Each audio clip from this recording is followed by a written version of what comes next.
Graça e paz, irmãos, graça e paz, irmãs. Chegamos então a mais um Pequenos Textos Grandes Verdades. E hoje eu gostaria de compartilhar com vocês, deixa eu ver aqui, 3 versículos que fazem parte do texto que nós estamos discutindo essa semana nos PGs. Então nós vamos ler os 3 primeiros versículos de 2 Reis 5. Então 2 Reis 5, versículos de 1 a 3 diz o seguinte: O rei da Síria tinha um grande respeito por Naamã, comandante de seu exército, pois por meio dele o Senhor tinha dado grandes vitórias à Síria. Mas embora Naamã fosse um guerreiro valente, sofria de lepra.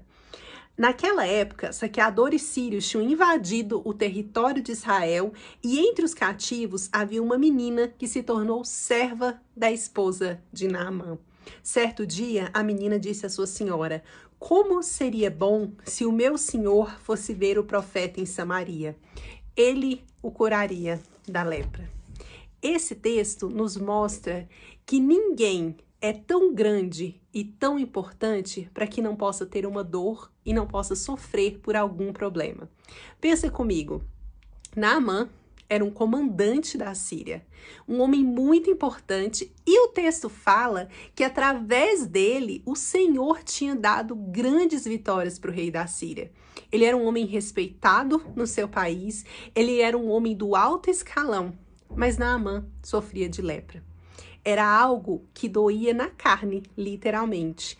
Era uma doença que tinha muito estigma naquela época. Eu acho importante a gente fazer um parênteses. Lepra naquela época não era somente hanseníase. Qualquer erupção na pele que não passava poderia naquela época ser considerado lepra. Então a gente vê que Naamã, ele era um homem importante, mas ele carregava uma dor.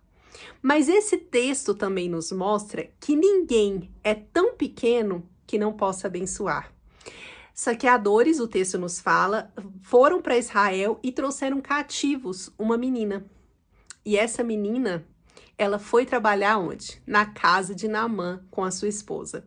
Se a gente pensar a situação dessa menina, ela foi tirada provavelmente da sua família, separada dos seus pais e estava servindo, ou seja, ela era uma escrava na casa de Naamã. Mas ela abençoou o seu senhor, falando onde ele poderia encontrar a cura.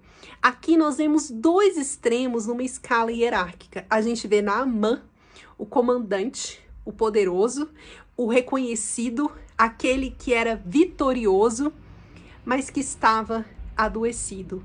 E nós vemos uma menina escrava, a menor na escala social, porque além de ser escrava, ela era uma mulher, era uma menina, e ela era extremamente fortalecida pela sua fé.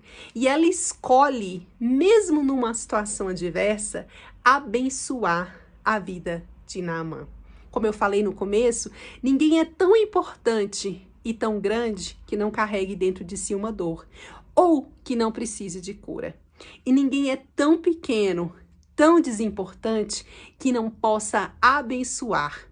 E uma coisa que eu acho muito importante a gente pensar a respeito da vida dessa menina, ela fez uma escolha. Ela fez uma escolha. A escolha dela foi, mesmo numa situação adversa, abençoar o seu Senhor. E a gente sabe com o decorrer dessa história que a escolha que essa menina fez mudou a vida de Naamã. Então, pensa nisso. Ninguém é tão grande que não precise de outra pessoa para ser abençoado. E ninguém é tão pequeno que não possa abençoar. E nós sempre temos a escolha de, mesmo nas situações mais difíceis, adversas e desagradáveis, sermos fonte de bênção. O que eu temos escolhido. Um beijo, meu pai volta aqui amanhã, eu te encontro na semana que vem. Tchau, tchau, Deus abençoe.